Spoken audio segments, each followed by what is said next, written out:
Everyone, welcome to my class Najita Sharma English classes. Today I am going to upload IGU Mirpur University's paper of English for MA. Dalit literature is one of the subject in fourth semester. It carries 80 marks and you will get 3 hours to attempt it. Let's discuss about Dalit literature. Let's discuss. Look at question number 1.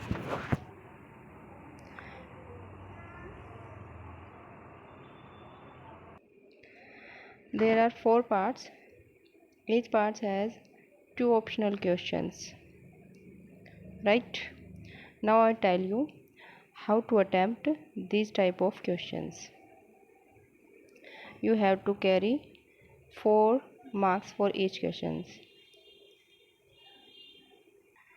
Let's discuss about some points so you can get pretty much marks.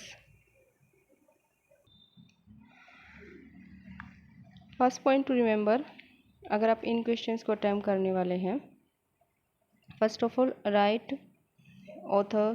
Author's name, after that उन book novel और जो book है उनका जो writer हैं, जो author हैं, आप उनका नाम मेंशन कीजिए विद ब्लैक पेन और highlight it will look good. So आप आसानी से जो कैरिकेचर है वो हो जाएगा आपके एग्ज़ामिनर के लिए. सेकंड पॉइंट जो आपको याद रखना चाहिए कि आपको पेज, जो सिंगल पेज आपकी जो एग्ज़ाम सीट होती है, उसकी जो सिंगल जो सीट होती है उसकी दोनों साइड आप फिल करके आइए इस क्वेश्चन के लिए. थर्ड पॉइंट जो आपको रिमेंबर रखना है, याद रखना है आपको कि जो आप जो अटैम्प्ट कर रहे हैं आंसर, उसमें एटलीस्ट आपकी जो टेक्स्ट की लाइनें होती हैं वो आप फिल करिए. 4 या 3 लाइंस की जो आप क्योट है थोड़ा सा उसको यूज़ कर सकते हैं.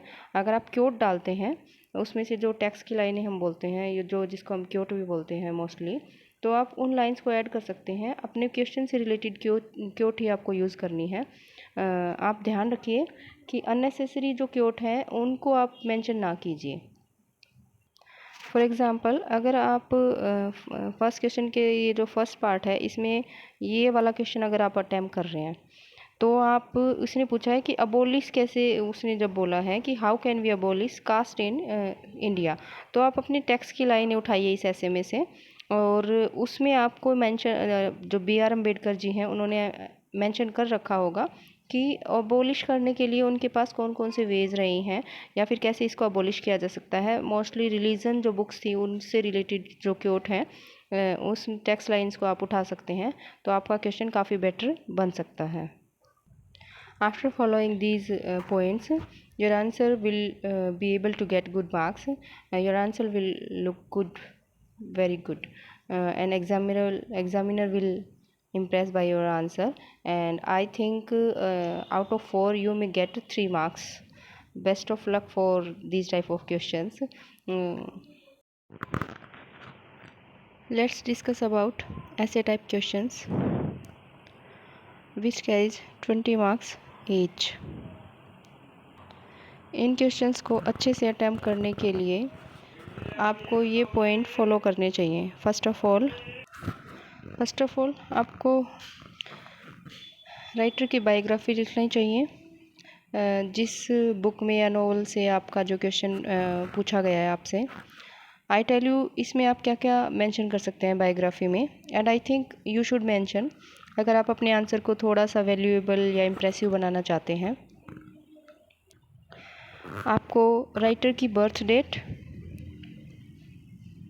और उसका ईयर मेंशन करना चाहिए.